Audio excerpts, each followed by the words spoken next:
You just don't get it because you don't use your head. You never seem to grow up, do you? I've been oppressed by my mother-in-law at every turn. But I've made a decision. Quietly, yet surely, I'll have my perfect revenge. Why do I have to put up with such unreasonable things? As I prepared a dinner for my mother-in-law that she probably wouldn't eat, I sighed deeply for what felt like the 100th time. My name is Pamela. I just turned 35 yesterday. It was the second birthday in a row where no one celebrated with me. Forgotten by not only my in-laws but also my husband, I had no choice but to celebrate myself. Alone in the bath, I looked at my reflection in the mirror and said, "Happy birthday." How heartbreaking that was. Probably something no one else could understand. The more I thought about it, the more miserable I felt. This wasn't how it was supposed to be. Every day, every hour, I whispered this to myself, reminiscing about the past. Before marrying Timothy, I never imagined I'd have to live with my in-laws. I dreamed of enjoying married life just with Timothy, cooking delicious meals for him every day, keeping the house sparkling for him. And once we had a family, I wanted to go on picnics on weekends. I had so many happy plans. Even if not all were possible, I wanted to create a home as close to my ideal as possible. Then suddenly, everything changed. Timothy's sister, Lisa, who had been living with her parents, was assigned overseas. Following that, her work-focused, career-minded brother-in-law, Anthony and Timothy were called to the family home. For some reason, I was left out. I was shocked by what Timothy said when he returned. "We're moving to my parents' house before Lisa goes to France." What? Wait a minute, what do you mean? I asked in a panic, unable to comprehend his words. It's not hard to understand. Mom's on blood pressure medication, right? There's a risk she could collapse suddenly. We are worried, so we need to move quickly, that's it. Timothy said dismissively, heading straight for the shower. I felt a deep anger hearing his carefree humming through the bathroom door. It was absolutely wrong for him to decide something so important on his own. Hadn't we sworn just 2 weeks ago to support each other? We're not alone anymore. Let's build our home together. Those were the words Timothy himself had said, taking my hand on our wedding day. I couldn't let this life-changing event go unchallenged. After Timothy finished his shower, I approached him. "Hey, Timothy." I called his name as gently as I could, and he turned around in a good mood. "What is it?" "About the move you mentioned earlier." "Yeah, we don't have much time, so please get the paperwork done soon." "No time? How soon are we talking?" Feeling my heart rate increase with anxiety, I clutched my chest. 3 weeks. What? How could he say such a thing so casually? Does Timothy have any idea how long a move usually takes? "Timothy, do you realize there's a contract for the house?" "I don't know. That's why I'm leaving it to you." "You're leaving it all up to me? There's nothing else I can say. I've got work, so please take care of it." "How could you?" I was stunned as Timothy smiled vaguely and shrugged. Not only did he decide something so important on his own, but he also had the audacity to dump everything on me. "What does Anthony say?" "Anthony lives with his wife's family, who are wealthy. It's impossible for him to live with us, so who else but me?" "Are you even considering our life together, Timothy? I can't just accept this all of a sudden." "So what then? Are you saying it doesn't matter what happens as long as we're happy? That being married means we shouldn't worry about our parents or abandon them?" "I didn't go that far. You might as well have. You can say such cold things because they're not your parents." Timothy, pressing me with such pressure, was not receptive to my feelings. All right, I'll prepare. When I said that, Timothy turned his back on me and turned on the TV. I glared resentfully at the back of Timothy, who seemed satisfied with having overpowered me. I was really busy after that. Canceling the house contract was a hassle, and it cost me in penalties. We are supposed to give a month's notice for cancellation. Despite telling him that, can't be helped. Timothy just dismissed it. Originally, I was renting the apartment we were living in until we found a new place. I was the one on the contract. The rent was withdrawn from an account in my name, so it would be me who would have to pay the penalty for early termination. I couldn't believe how Timothy nonchalantly accepted this as if it were inevitable. No matter what I said, Timothy would turn it around and make me out to be the bad guy. He justified himself, believing anything else to be wrong, making it impossible to reason with him. I really wanted Timothy to reconsider living with his parents. I wished he would prioritize our newlywed life, but my wish remained unfulfilled. And we eventually moved. I had hoped that, moving in as a replacement for Lisa, we would be warmly welcomed.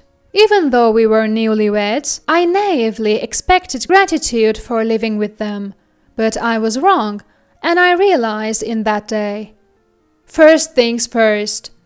Jessica, my mother-in-law, called me to the living room and started. Don't get any ideas just because you're living with us now. You're not changing your status. Lisa is number 1, Anthony is second, and you guys are third. Don't even think for a second that living with us makes you important. I understand. Trying to suppress my frustration, I replied with a trembling voice. You may not know much since you're newly married, but you are my son's wife, not my daughter, remember that. Oh, it felt like being hit in the head with a hammer. I was so shocked I couldn't find the words. Make sure you live without making any blunders, understanding your place well. With that, Jessica went back to her room. As for me, I sat there, unable to move, not fully grasping the meaning of her words.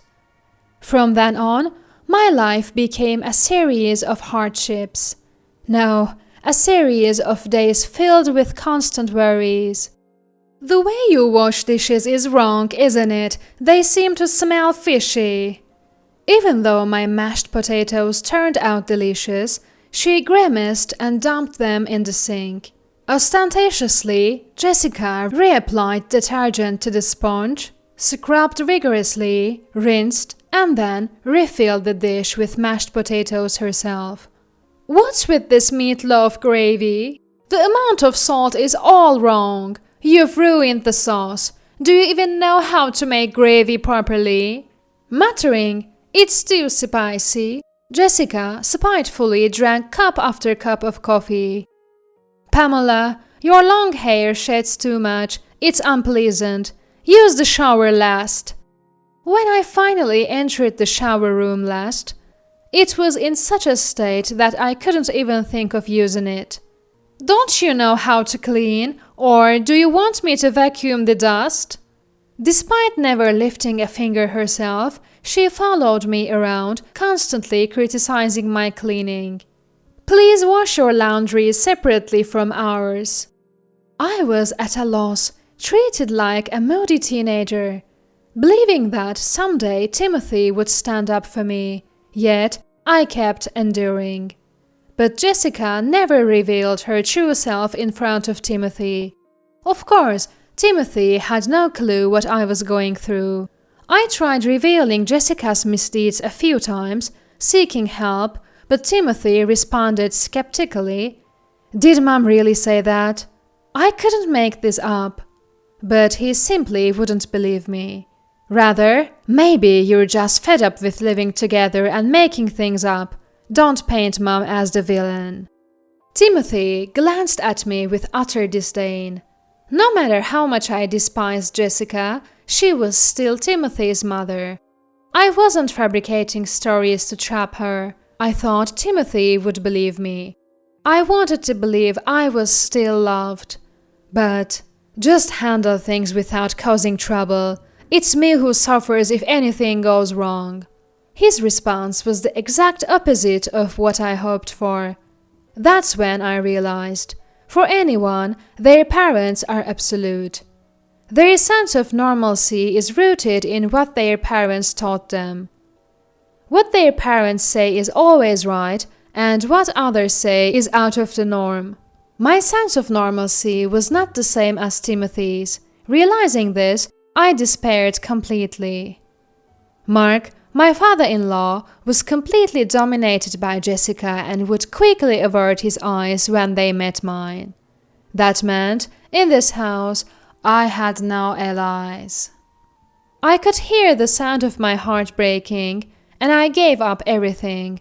Then, the conversations with Timothy decreased. He started coming home late under the pretext of work, and even began going on business trips. You've never had business trips before. What's going on? When I asked anxiously, he snapped, "It's natural with more clients. Don't interfere with your husband's work." Eventually, I transformed into a mere housekeeper living in this house, no longer Timothy's wife, nor the wife of the son of this house. As I showed less emotion, Jessica's attacks became more severe. Tiring of berating me alone, she started ridiculing me in front of the neighbors. "My daughter-in-law is really clueless. I have to teach her everything from scratch, or else I can't even introduce her to anyone. Just hope she doesn't embarrass Timothy. I wonder why he didn't marry someone more competent. Poor Timothy." She would tell the neighbors, igniting the typical mother-in-law and daughter-in-law conflict gossip. "Jessica, I don't know what to do anymore." Even as I appealed in tears, "You don't understand because you don't use your head. You never seem to grow up." She would say that without offering any solution. Day by day, I grew more bitter, and Timothy continued to pretend not to notice for 2 years. Despite enduring such pain for so long, here I am, still preparing Jessica's meals. Is this what my life should be? At 35, I found myself pondering this.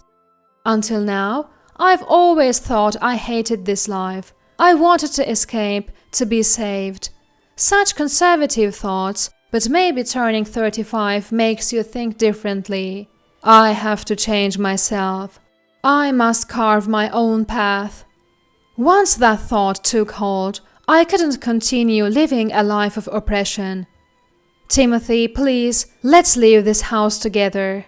That night, when Timothy returned late from work, I asked him without preamble, "What are you talking about all of a sudden? You can't just do whatever you want."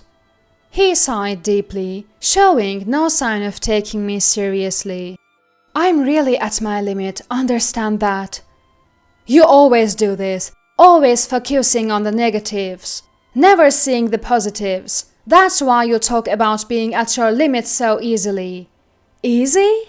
He never even tried to understand what I'd endured for 2 years.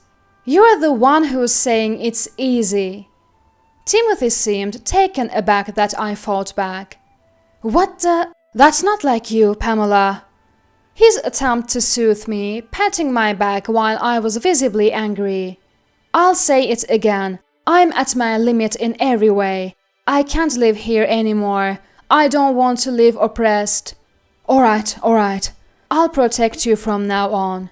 It was clear he was just trying to smooth things over. I wasn't going to let it end ambiguously. "Timothy, listen, okay? I said I've reached my limit, didn't I?" As I closed the physical distance between us, I told Timothy all the reasons for my limit. The next morning, fortunately, Timothy had a day off, so we called his parents. "Mom, Dad, we've decided to leave this house," Timothy told his parents.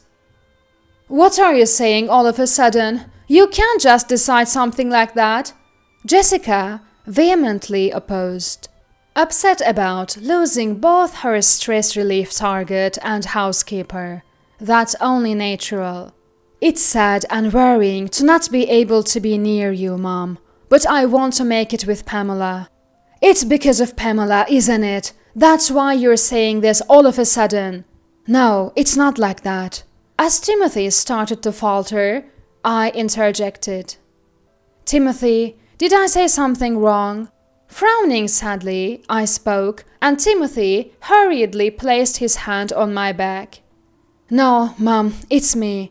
I, as a husband, want to be with Pamela. No matter what Timothy said, Jessica would not be convinced. However, we stood our ground, and a month later we successfully moved out. On the moving day, in front of everyone, I said to Jessica, I will never forget what you've done to me, Jessica. This is a declaration of estrangement. I wouldn't return here ever again.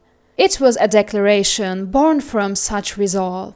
As for us afterward, despite Timothy having neglected me for so long, he started to overly fuss over me. I started working and suddenly everything was reversed. It has been 3 years since we left that house. Initially, we were inundated with calls every day. I made sure Timothy promised not to divulge our new address, and it seems he's kept that promise. Well, that's only to be expected. Timothy was constantly harassed on the phone with demands to come back, bring Pamela back, but they eventually gave up. Now, it seems he only keeps in touch with them. Maybe that's why. I might have been too complacent. Dad and Mom contacted me. Timothy timidly informed me of the rare communication from his parents. Is that so? I responded monosyllabically while taking off my jacket, just returned from work. You know about Mom's car accident, right? I don't know. Did I hear such a story? I told you, remember it, it's important. Timothy raised his voice, and I glared back, making him choke on his words. Apparently, she is left with severe after effects. She has been diagnosed with left side paralysis and needs care. Oh. And they want us to come back and help. Why? It's hard alone. They need a caregiver. I want to do my filial duty. Timothy's words were impassioned, almost suffocating to listen to. She raised me. She's important. I want to support her, be there for her, please. I couldn't bear to hear any more, so I suggested we visit his parents' house for the weekend. Jessica, who kept mistreating me, is now a care recipient seeking help. How will Jessica, who hasn't seen me in 3 years since I declared estrangement, greet me? How will I face her? What should I say? While I was pondering all this, the weekend arrived quickly.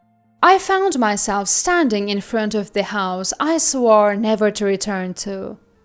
Dad, Mom, I'm home. Timothy left me behind and quickly entered the house. I followed reluctantly, but the house felt different. The corridor, once polished to a shine, was now slightly dusty. As I stepped into the living room, my eyes met Jessica's, seated on a large armchair. You finally came, Pamela. I've contacted you so many times. How heartless to not visit even when your parents are in such a state. Jessica, whom I hadn't interacted with for 3 years, greeted me with abuse. You have no idea how hard it's been for me, how much I've suffered. She seems to think I've come to seek forgiveness, her choice of words as domineering as ever. And as usual, Timothy and Mark do nothing to defend me. Well, it's fine. I'll forgive you. Forget the past and come back. I'll teach you once again what it means to be a son's wife. Today, I realized, Jessica not only wants me to care for her, but also to take on all the household responsibilities.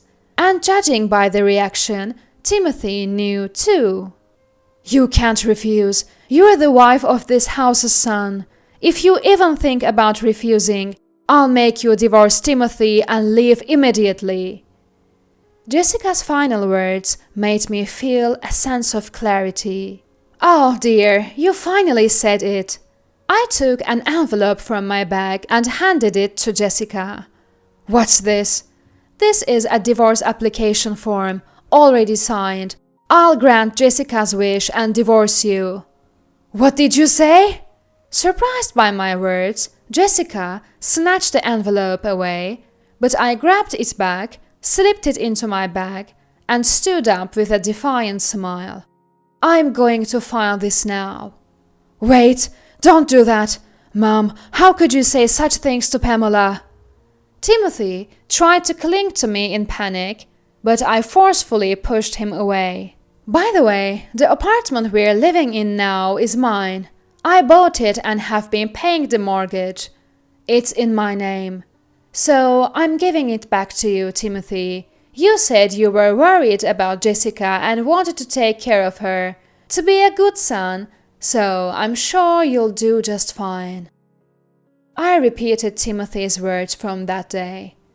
And, by the way, he is currently unemployed and penniless. "What do you mean?" As Jessica's face turned pale, I smiled at her. "Back when we were living here, Timothy was cheating on me, hiding in the shadows. I was so shattered at that time that I couldn't do much, but I agreed to overlook the affair and social repercussions on the condition that he leaves the house with me. At first, we lived in a small apartment, but once I got a job, I quickly rose through the ranks, easily surpassing Timothy's salary. That led to his depression, and he eventually quit his job." "How could you do such things that drove Timothy to the edge?" "I don't know. He drove himself to ruin. He was truly worthless. Maybe it was the way he was raised." "How dare you say such things? You're the worst daughter-in-law." "I don't want to be called the worst by you. To me, you all are the lowest. The three of you have a good time together. I'm going back to being a stranger." "Wait, Pamela, don't leave me." Timothy clung to my feet, and I looked down on him with contempt. "I won't thank you for anything. You and your family will be a shameful experience in my life. I filed the divorce papers right after leaving the in-laws' house. I am now free from everything." I later heard that, unsurprisingly, Timothy couldn't manage the caregiving, and without any income, he couldn't afford a care home.